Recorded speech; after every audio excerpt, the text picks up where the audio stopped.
Perasaan sakit hati yang mendalam membuat kita lupa akan siapa diri kita yang sebenarnya. Dan itulah yang dialami seorang pria yang bernama Jatmiko. Ya, panggil aja Miko lah ya, biar enak didengar. Masa saya bilang Jatmiko pun melakukan bla bla bla, kan gak enak pak. Panggil aja Miko, oke? Dalam suatu konser Pak Deddy di Kempot, Miko pingsan karena tak kuasa menahan kesedihannya yang mendalam. Dan di belakang panggung, Miko pun menceritakan kisahnya kepada Pak Deddy di Kempot. Di malam hari di sebuah kafe milik Miko, tidak ada satupun pelanggan yang datang. Miko pun ditemani sahabatnya yang setia bernama Kopet. Bahkan karena terlalu sepi, orang yang datang ke dalam kafe Miko hanya menumpang ke kamar mandi saja tanpa membeli kopi. Miko pun berkata kepada Kopet bahwa dia harus menutup kafe ini dan menyerah saja. Karena dari pagi sampai malam tidak ada satupun pelanggan yang datang. Kopet pun tidak setuju terhadap apa yang dikatakan Miko dan berkata bahwa masih ada jalan lagi dan menyemangati Miko untuk tidak menyerah. Seperti sebuah keberuntungan yang mendadak, ada satu wanita bernama Saras yang masuk ke kafe Miko untuk memesan sebuah kopi. Tanpa pikir panjang, Miko pun segera membuatkan kopi untuk Saras. Di saat Saras meminum kopi tersebut, Saras pun terkejut karena rasanya sangat enak. Miko pun terlihat memendam perasaan terhadap Saras dan Kopet menyadari itu. Namun Saras seketika pergi dari sana. Keesokan harinya terlihat bahwa semua barang-barang dari kafe tersebut akan dijual. Namun Saras datang untuk membeli kopi yang sama lagi. Dan seketika mereka pun tidak jadi menjual barang mereka hanya untuk melayani Saras. Adik Miko bernama Anjani sadar bahwa kakaknya memendam perasaan kepada Saras. Dan Anjani menyarankan Miko untuk berani berkenalan kepada Saras sebelum waktunya terlambat. Dan benar saja, Saras pun tiba-tiba saja pergi. Hari demi hari pun Saras kembali datang untuk membeli kopi. Namun Miko masih tidak berani untuk berkenalan dengan Saras. Buset, timbang kenalan ribet amat bang. Karena tidak mau kehilangan kesempatan lagi, Miko pun memberanikan diri untuk berkenalan dengan Saras. Namun belum sempat berkenalan, Saras tiba-tiba saja pergi mengajak Miko karena Saras melihat seorang laki-laki bernama Abdul menuju ke kafe Miko. Sesampainya di depan kos, Miko terlihat malu-malu ketika berada di samping Saras. Saras pun ingin berkenalan dengan Miko terlebih dahulu karena Miko tak kunjung memulai berkenalan dengan Saras. Saras berkata bahwa dia ingin datang ke kafe Miko lagi, namun Saras takut kalau Abdul datang lagi. Karena Saras ingin berfokus untuk mengerjakan skripsinya. Mendengar itu Miko pun merasa senang dan berjanji kepada Saras bahwa Abdul akan dia usir saat ke kafe lagi. Keesokan harinya Abdul benar-benar datang dan ada mantan Saras lagi bernama Anton. Kedua mantan Saras ini pun malah bertengkar di sana. Melihat itu, dengan segera Miko pun bergegas untuk mengabari Saras bahwa di kafenya kedatangan dua mantan Saras tersebut. Saras pun kecewa kepada Miko karena Miko tidak bisa menepati janjinya dan Saras berkata bahwa skripsinya harus jadi 3 minggu lagi. Dan Saras tidak punya waktu lagi untuk mencari subjek baru. Karena merasa bersalah, Miko pun menawarkan kopinya untuk dijadikan subjek penelitian Saras. Mengingat bahwa kopi Miko adalah warisan kedua orang tuanya yang mungkin sudah berumur 15 tahun. Keesokan harinya, Saras pun datang ke rumah Miko dan mereka pun mulai membicarakan tentang kopi warisan kedua orang tua Miko. Dan semakin lama, mereka pun semakin akrab. Setelah dari rumah Miko, Mereka berdua pun pergi ke pasar untuk jalan-jalan. Karena Saras merupakan tipikal cewek agresif, Saras di sana pun mulai menyatakan cinta terhadap Miko dan ingin berpacaran kepada Miko. Karena Miko orang yang polos, Miko pun kaget dan gegu saat mendengar ucapan Saras.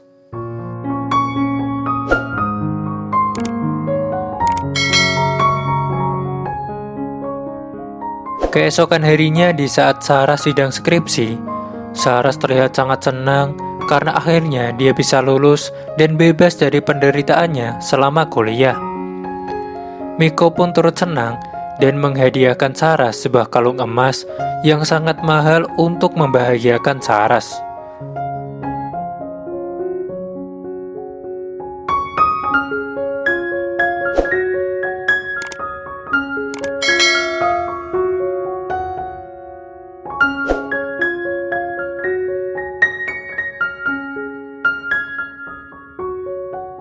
Karena kemarin hujan-hujanan, Miko pun sakit dan dirawat Saras.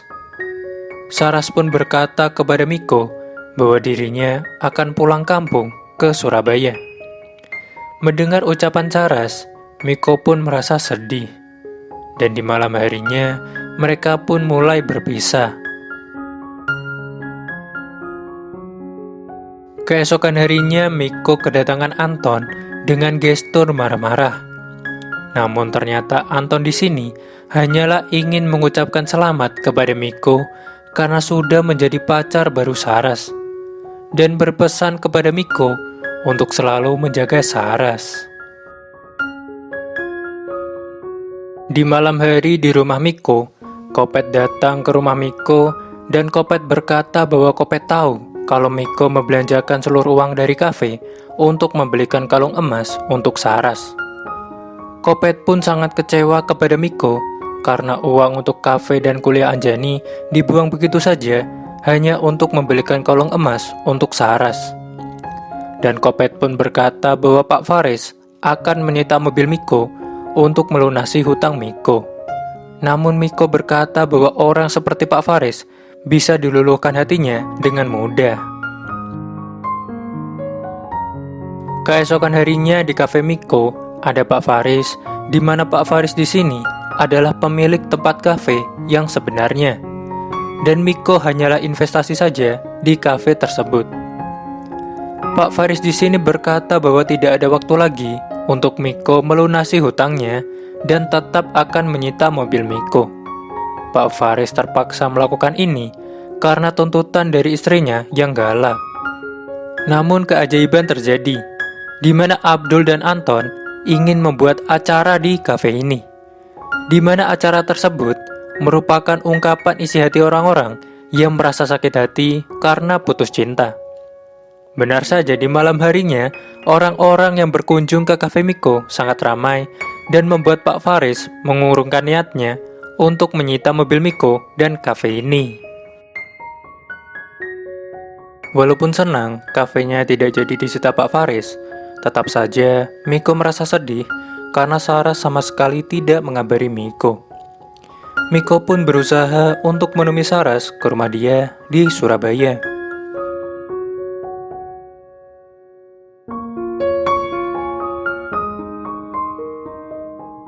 Sesampainya di rumah Saras, perilaku Saras kepada Miko seketika berubah drastis, seperti tidak menganggap Miko atau bahkan melupakan Miko.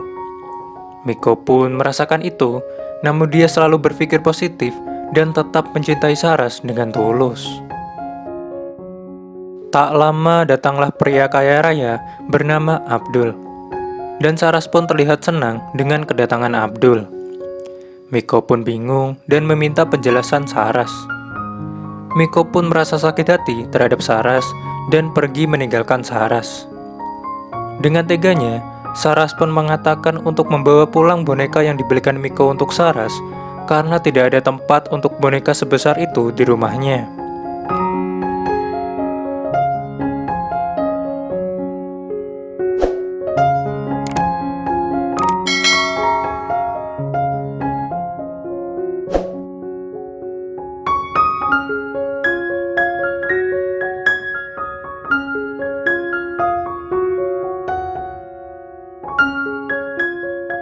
Melihat Miko yang kehilangan akal sehat akibat sakit hati, Kopet dan Anjani pun berniat untuk membuat Miko melupakan Saras dan masa-masa indah Miko dengan Saras.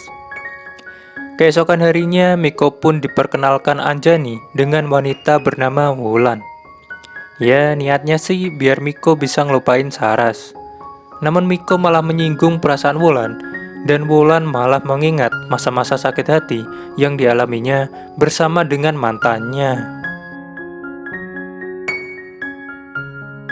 Karena tidak ada kemajuan, Kopet dan Anjani pun ingin Miko berjanji bahwa Miko tidak akan lagi stalking sosial media Saras selama 21 hari dan membuang semua barang yang ada keterkaitan atau kenangannya dengan Saras. Namun belum 2 hari Miko berjanji kepada Kopet dan Anjani, seketika saja Saras datang ke rumah Miko untuk meminta maaf atas perbuatannya kepada Miko. Miko sebenarnya tidak ingin berurusan lagi dengan Saras. Namun karena Saras adalah cewek yang gateli, Miko pun merasa bahwa Saras meminta maaf dengan tulus. Dan dengan kebodohannya, Miko pun ingin mengantarkan Saras pulang. Di perjalanan, Saras pun meminta Miko untuk datang ke wisuda Saras besok, dan Saras juga ingin meminum kopi buatan Miko lagi. Dengan gobliknya, kenapa saya emosi ya? Dengan polosnya, Miko pun menuruti perkataan Saras. Mereka berdua pun sampai di kafe Miko, dan Kopet pun melihat itu. Kopet pun sangat kecewa kepada Miko karena segala usaha yang dilakukan Anjani dan Kopet sia-sia karena Miko masih membuka hati untuk Saras.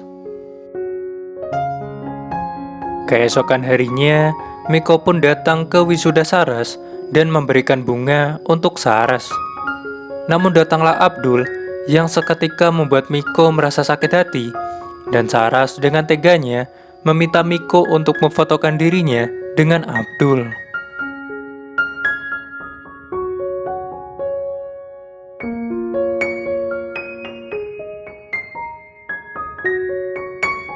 Sesampainya di rumah, Anjani pun kecewa kepada Miko terhadap apa yang dilakukan Miko. Anjani kecewa karena usaha yang dia lakukan untuk membuat kakaknya tersenyum kembali sia-sia saja. Dan karena Miko yang selalu galau, membuat Miko tidak pernah ke kafe, sehingga membuat Anjani dan Kopetlah yang mengurus kafe untuk Miko. Namun Miko malah membentak Saras dan berkata bahwa dia tidak meminta Anjani untuk melakukan ini semua, sehingga Anjani sangat merasa sakit hati kepada Miko. Kafe Miko pun akhirnya ditutup Pak Faris karena semakin tidak berkembang. Di rumah Miko, Kopet pun menjenguk Miko dan meminta Miko untuk berbicara lagi kepada Anjani.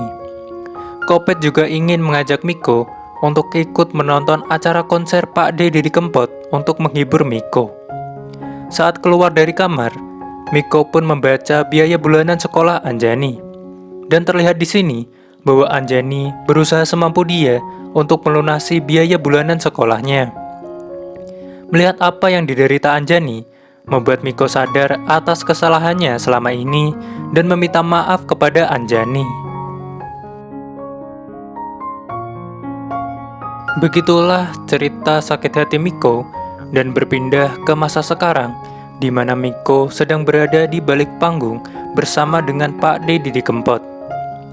Mendengar kisah yang dialami Miko, membuat Pak D Didi Kempot pun turut sedih, dan Pak D Didi Kempot pun memberikan nasihat kepada Miko bahwa sakit hati yang Miko rasakan saat ini pasti bisa membuat Miko mengenal siapa dirinya yang sebenarnya. Miko pun bertanya kepada Pak D Didi Kempot bagaimana cara melepaskan kesedihan. Dan Pak D Didi Kempot pun berkata, jika patah hati dan merasa sakit hati, lupakanlah dengan berjoget bersama-sama.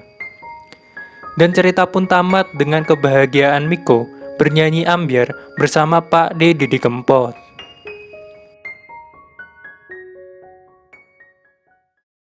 Jadi begitulah cerita dari film Sobat Ambyar menurut pandangan saya.